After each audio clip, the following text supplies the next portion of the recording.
اور یہ دنیا کے تقریباً ہر بڑے خطے میں ہوا. یہ عرب کے بہت سارے ممالک کے اندر بھی مہدیت کا دعویٰ کرنے والے ہوئے. ہمارے یہاں پر مہدی جون پوری بڑا ایک مشہور گزرا ہے, انڈیا کا ایک علاقہ ہے, وہاں کا یہ مشہور تھا. اچھا یہاں ہمارے پاکستان کے اندر تو تقریباً میرے خیال ہر تیسرے چوتھے سال تو ایک نمودار ہو ہی جاتا ہے, وہ بھی ہیں. اچھا اسی طرح یہ مرزا غلام احمد قادیانی جس کی ہم بات کر رہے ہیں, اس نے بھی سب سے پہلے مہدی ہونے کا دعویٰ کیا, اور مہدی ہونے سے پھر وہ مسیح مسیح, پھر مسیح موعود, اور پھر وہاں سے نبوت, اور پھر وہاں سے رسالت, اس نے بھی یہ سارے اسی انداز میں طے کیے. یعنی جو مہدی کا دعویٰ کرتے ہیں وہ کنیکٹڈ ہیں ختم نبوت کے انکار. اصل میں وہ کنیکٹڈ کس طریقے سے ہیں, ہوتا یہ ہے کہ بیسیکلی تو مہدی ہونا جو ہے اس کا نبوت کے ساتھ تعلق نہیں. ٹھیک ہے, مہدی ہونا ایک جدا منصب ہے, اور یعنی منصب سے مراد یہ کہ امام مہدی ایک جدا ہستی ہیں, اور نبوت اس سے بالکل ایک جدا چیز ہے. لیکن بات یہ ہے کہ تھوڑی سی جو ریزن ہے نا نبوت کا دعویٰ کرنے کا, وہ ادھر سے شروع ہو جاتا ہے.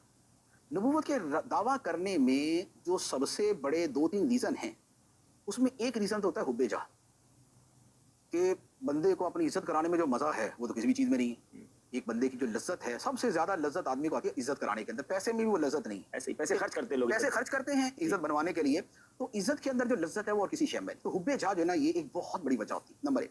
نمبر 2 یہ ہوتا ہے کچھ اور اس نے کوئی مال مویشی جمع کرنے ہوتے ہیں, کوئی پیسہ ویسا کمانا ہوتا ہے, ایک وجہ یہ بھی ہوتی ہے. تیسرے نمبر پہ یہ ہوتا ہے کہ اس کو حکومت, سلطنت, ریاست, اقتدار چاہیے ہوتا ہے, اس وجہ سے بھی دعویٰ کرنے والے ہوتے ہیں. چوتھے نمبر پہ بعض لوگوں کو شیطان ایسے کرشمے دکھاتا ہے, جیسے یہ ہے نا کہ بزرگوں کو کشف ہوتے ہیں, اولیاء کرام کو کشف ہوتا ہے, الہام ہوتا ہے. تو اب کشف اور کشف کی جو صورت ہے نا, تو یہ تو غیر مسلموں کو بھی ہوتی ہے. ہندوؤں کے اندر سنیاسی ہوتے ہیں, وہ بھی کرتے ہیں, تو اس کا مطلب یہ تو نہیں ہے کہ مہدی ہو گئے وہ. تو بیسیکلی شیطان کرشمے جو دکھاتا ہے نا, وہ ایسے دکھاتا ہے جیسے وہ غوث پاک کے بارے میں نا کہ وہ ہر طرف نوری نور پھیل گیا, اور اس نے کہا کہ اے عبد القادر میں تیرا خدا ہوں, میں نے سارے حرام حلال کر دیے, ساری نمازیں معاف کر دی. تو غوث پاک نے فرمایا تو شیطان ہے, لا حول ولا قوت الا باللہ. تو یہ کیا تھا, تو یہ جو کرشمہ سازیاں ہیں یہ شیطان دکھاتا ہے. اب ہوتا یہ ہے کہ جو بندہ مہدی ہونے کا دعویٰ کرتا ہے, یا تو اس کو شیطان نے کچھ کرشمے دکھائے ہوتے ہیں, اور وہ ان کرتبوں اور وہ جو اس کو نورانیت سی نظر آتی ہے اسی کے اندر شیطان یہ الفاظ ڈال دیتا انت مہدی. وہ کہتا ہے لو استاد جی آج آپ نے کام کیا, اتنے عرصے سے انتظار کر رہا تھا, مہدی تو کہنا تھا مجھے. تو اب ایک تو شیطان اس کو دکھا دیتا ہے. دوسرے نمبر پہ کیا ہوتا ہے, دوسرے نمبر پہ یہ ہے کہ جب ایک بندہ درمیانے درجے کا بھی لوگوں کا بڑا بنتا ہے نا, اور اس کو 4 چاہنے والے, چومنے والے, چاٹنے والے ملتے ہیں, تو وہ اوپر چڑھ جاتا ہے نا. اب جس کو مہدی ہونا ہی مل گیا, تو مہدی ہونے سے کیا ہوگا کہ جو عزت, شہرت, لوگوں میں رسپیکٹ اس کی ہوگی, وہ تو کسی عام پیر کی ہو ہی نہیں سکتی, نہ کسی عام محدث کی, مفسر کی ہو سکتی ہے. مہدی ہونا اتنی بڑی چیز ہوتی. اچھا پہلے ذرا یہ تھا کہ حکومتوں کا ہاتھ نرم تھا, اوپر سے سوشل میڈیا نہیں تھا, تو بدنامی اتنی نہیں ہوتی تھی, لہٰذا ایسا 4 مرید بنائے, پھر اس کے بعد 10 کو مہدی منوایا, پھر 25 کو منوایا. تو جب تک شہرت, جب تک مخالفت ہوتی تھی, تب تک 1000 بندے تو اپنا بھی تیار ہو جائے, جب تک کر لیتے تھے. آج ادھر پہلے تو مہدی کا دعوی سوشل میڈیا پہ ہوتا ہے, اور اگلے دن سے جوتے پڑنا شروع ہو جاتے ہیں, تو وہ سارا مزہ کرکرا ہو جاتا ہے, کھیر کے اندر نمک ڈال دیتے لوگ, مزہ ہی نہیں آتا وہ والا. تو ایک وجہ اس کی یہ ہوتی ہے کہ حب جاہ جو ہے مرتبے کی طلب, شہرت کی طلب ہی ہوتی ہے. اچھا پھر کیا ہوتا ہے کہ مہدی ہونے کا دعویٰ کریں گے تو جو ماننے والے ہوں گے وہ ٹھیک ٹھاک حضرت کو جو ہے نا وہ سجا کے رکھیں گے, بنا کے رکھیں گے, کھانا پینا, گھومنا گھمانا, یہ وہ سب اس کو مل جائے گا. ایک اچھا عالم جو ہوتا ہے لوگ اس کی اتنی عزت کرتے ہیں اور اس کو سب فیسلٹیز دیتے ہیں. مہدی ہونا تو بات ہی کچھ اور ہے, یہ چیزیں دیگرست. تو اب اس کو جو کچھ ملے گا وہ بالکل یونیک چیز ہوگی. پھر اس کے ساتھ یہ ہے کہ بعض لوگوں نے اسی ٹائٹل کو, کیونکہ امام مہدی کے ساتھ حدیث میں کیا بیان کیا گیا کہ وہ حکمران ہوں گے, ٹھیک. تو اب جس کو حکومت پہ قبضہ کرنا ہے اور اس کو مذہبی نام پہ قبضہ کرنا ہے, تو اس کے لیے بہت آسان طریقہ یہ ہے کہ اگر اس کو ایسا کوئی جاہل ملک مل جائے کہ جہاں ان پڑھ لوگ زیادہ ہیں, اور جن کے درمیان مہدی کا دعویٰ کر کے قریب کرنا, اس کے بعد بغاوت کر کے ریاست پہ قبضہ کرنا آسان ہے, وہ آسانی سے کر سکتا ہے. تو یہ جو ذاتی اغراض یا شیطانی تخیلات یا حب جاہ کے معاملات, یہ وہ چیزیں ہوتی ہیں کہ جس کی وجہ سے مہدی ہونے کا دعویٰ کیا جاتا ہے. تو اس میں گویا یوں کہہ لیں جو شیطانی تخیلات سے ہے تو وہ بھی غلط, لیکن اس بیچارے اندھے کو کچھ نظر تو آیا. بقیہ نے بالکل ہی اوپنلی جو ہے نا وہ منصب کے لیے, پیسے کے لیے سارا کچھ کیا. اچھا اب جب یہ مقاصد ہے تو بات یہ ہے کہ مسیح یعنی کہ مسیح موعود, یعنی وہ مسیح کے جن کے آنے کا وعدہ ہے. موعود کا مطلب کہ جن کے آنے کا وعدہ ہے. اچھا وہ اصل میں تو حضرت عیسیٰ علیہ الصلوۃ والسلام, لیکن اب لازمی بات ہے کہ جو بندے, جس سے بندے نے بھی آج تک دعویٰ کیا مسیح ہونے کا, اس کو یہ تو پتہ میں وہ والا نہیں ہوں. ان کی شان, ان کا نام, ان کا مقام, وہ سب کچھ جدا ہے. تو وہ کہتا نہیں مسیح نہیں, مثل مسیح, مسیح نہیں مثل مسیح. قادیانی نے بھی اپنے آپ کو پہلے مثل مسیح کہا تھا, مسیح نہیں کہا تھا. اچھا اب اس میں کیا ہے کہ اگر یار مہدی ہونے میں اتنے مزے ہیں تو مثل مسیح ہونے میں تو اس سے زیادہ مزے آئیں گے, اس سے زیادہ پیسے ملیں گے, اس سے زیادہ شہرت ہوگی, اس سے زیادہ جو ہے نا وہ لوگوں کے اندر واہ واہ ہوگی. تو اب یہ حب جاہ جو ہے اسے وہاں تک لے کے جاتی ہے, یا شیطانی تخیلات جو ہے اسے اس طرح کے کام کرواتے ہیں کہ اب وہ اس سے بھی آگے چھلانگ مارنے کی کوشش کرتا ہے. پھر مثل مسیح کے اوپر چونکہ دل کو قرار نہیں آتا, تو پھر پورے مسیح بن جاتا ہے کہ مسیح موعود جو ہے کہ جس مسیح کے آنے کا وعدہ ہے وہ عیسیٰ علیہ السلام نہیں، وہ یہ بندہ ناچیز ہے. تو اب مسیح موعود کی باری آتی. اچھا اب مسیح موعود کے اوپر بھی قرار یوں نہیں آتا کہ نہ تو یہ وہ والا مسیح ہے کہ اللہ کے نبی ہو، اور نہ ادھر مسیح ہونے سے ایک اعلیٰ مرتبہ مل رہا ہے یعنی سب سے اعلیٰ، تو اب اس سے اگلا مرتبہ نبوت کا ہوتا ہے. اب شیطان کے تخیلات بھی ترقی کرتے ہیں. شیطان کی جو کرشمہ سازی ہے نا، پہلے وہ اتنی سی روشنی دکھاتا ہے، بعد میں اتنی دکھا دیتا ہے، یہی اس کے بعد اتنی دکھا دیتا میں ہے. جو سوشل میڈیا پہ کلپ میں نے بھی دیکھا نا، میں چاہتا ہوں کہ ایک تو جو اس کے پیروکار ہیں، اللہ کرے کہ ان تک بھی ہماری باتیں پہنچیں کہ وہ بھی کس چکر میں آ گئے ہیں. لیکن اگر کوئی ایسا ہی بندہ ہمیں سن لے بعد میں، کیونکہ جس بندے نے دعویٰ کیا، جو میں نے کلپ دیکھا جو آج کل نیا، جیسے آپ نے کہا 2-4 سال بعد، وہ کہتا ہے مجھے خواب میں بہت کچھ دکھایا گیا.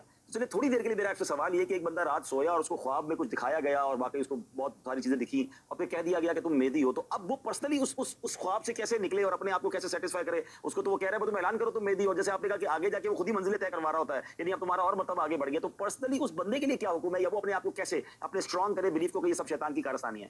بات یہ ہے کہ دو چیزیں اس کے اندر جو مضبوط اسٹرانگ رول ہے وہ پلے کرتی ہیں. نمبر ایک، سب سے پہلی بات تو یہ ہے کہ اگر ایمان مضبوط ہو تو بندہ اس ایمان کی وجہ سے حق اور باطل کو سمجھ لیتا ہے. ٹھیک ہے.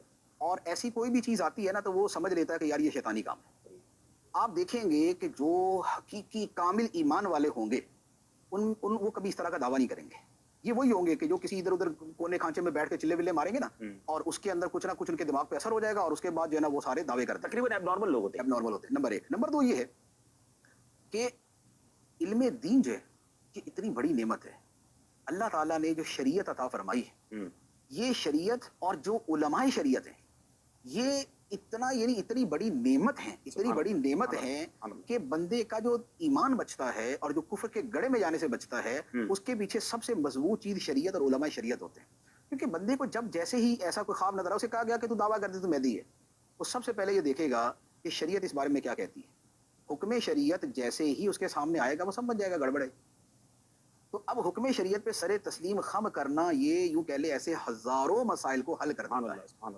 اچھا اگر خود اتنی شریعت نہیں جانتا تو عالم دین سے پوچھ، علماء سے مربوط ہے، کسی علماء سے، مفتیان کرام سے پوچھ لے، وہ اسے بتا دیں گے کہ یہ جو تمہیں نظر آ رہی ہیں اس کے اندر یہ پہلو بھی ہوتا ہے، یہ پہلو بھی ہوتا ہے، یہ پہلو بھی ہوتا ہے. جیسے مثال کے طور پہ ایک شخص تھا، اس نے خواب دیکھا کہ نبی پاک علیہ الصلوۃ والسلام نے اس سے فرمایا شراب پی.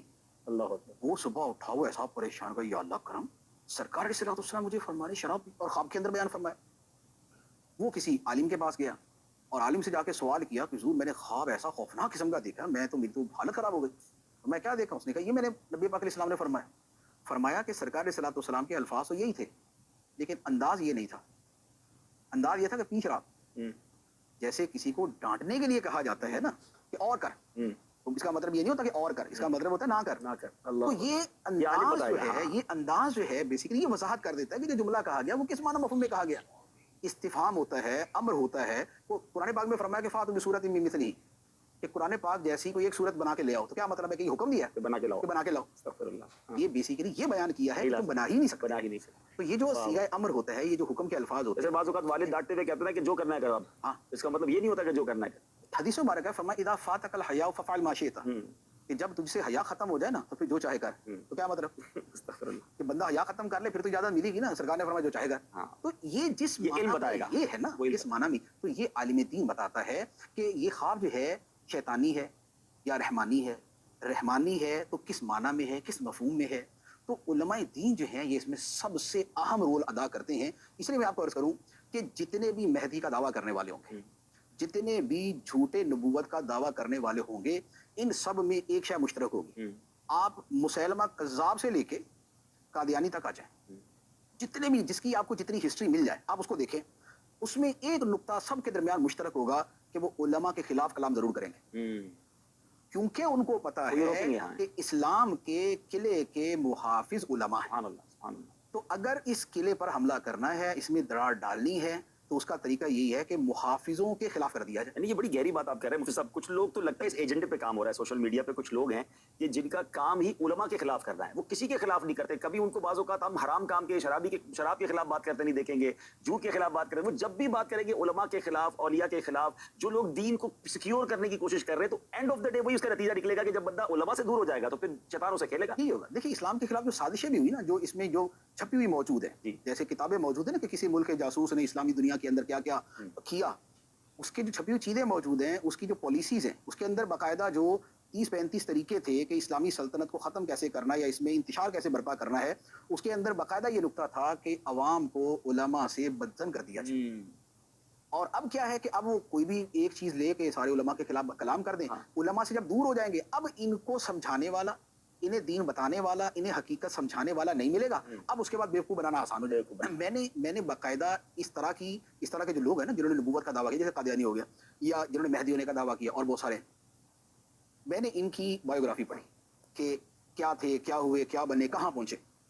آپ یقین کریں کہ جس دن انہوں نے مہدی ہونے کا دعویٰ کیا نا، اس سے پہلے انہوں نے جو کام کیا تھا وہ یہی کیا تھا کہ علماء کے خلاف لکھنا شروع کیا، کیونکہ ان کو یہ پتا ہے کہ جاہلوں کو بچانے والے یہ علماء ہیں، لہذا پہلے میں ان کا ذہن جب وہ زہر برین واش کر دیں ان کے بارے میں، اور اس کے بعد ہی میں ان کو جو کہیں گے وہ مان لیں گے نا کہ علماء کی طرف تو جانا ہی نہیں انہوں نے۔ اب آپ دیکھیں آج کے زمانے میں آپ کو آج بھی بہت سارے فتنے نظر آئیں گے، آپ کو جتنے فتنے نظر آتے ہیں آپ باقاعدہ لٹرلی آپ ان کے نام لکھیں اور ان سب کے درمیان اس والی قدر مشترک کو تلاش کریں جو میں ابھی عرض کر رہا ہوں کہ علماء کے خلاف کلام کرنا جو ہے یہ کیا ان میں شامل ہے یا نہیں، ٹھیک ہے، یہ ان میں لازمی طور پہ شامل ہوگا، اور اس کے پیچھے مقصد وہی ہوتا ہے کہ جب تک یہ والا بیریئر نہیں توڑیں گے تب پھر اپنا مقصد حاصل کا راستہ نہیں۔ اللہ اکبر، اللہ اکبر، کاش یہ بات سمجھ آ جائے کہ علماء سے دور کر کے ایجنڈا کیا ہے، اور علماء وارث الانبیاء ہیں۔ اور دیکھیں کتنی پیاری مفتی صاحب نے بات کہی کہ اگر کوئی ایسی بات خواب میں بھی نظر آتی ہے تو بندہ جائے گا کسی مفتی کے پاس، عالم کے پاس، تو وہ ہمیں سیکیور کریں گے کہ یہ کس طرف بات جا رہی ہے۔